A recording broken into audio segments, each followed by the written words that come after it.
bukod dun sa rally na nangyari kahapon na sinabi ni DILG Secretary John Vic Remulla na generally peaceful naman, wala naman kasi silang natalang anumang untoward incidents, syempre tinanong din yung tungkol kay dating Congressman Zaldico. Oo. Nasa na ba siya? Oo. Magkaiba yung info, no? Kasi remember, nung nakausap natin dito ang NBI, sabi nila, ang last info na nakuha nila nasa Japan. Yes. Pero ang sabi ni Secretary John Vic kanina, yung pinakahuling info na nakuha nila, somewhere in Europe. Most likely nasa Portugal. Kasi nga daw, meron nga daw info na lumalabas na mukhang meron siyang nakuha na second passport at ito nga yung galing ng Portugal.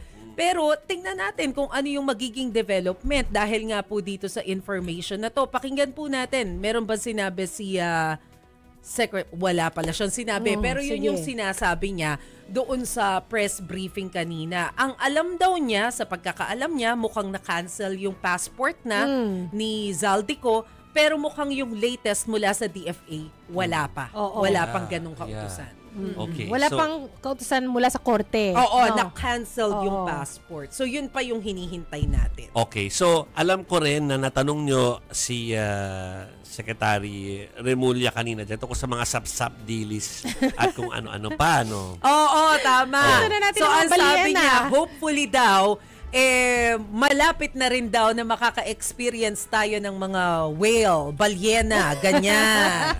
Para hindi naman tayo nagtitiis lang sa mga dilis at sapsap.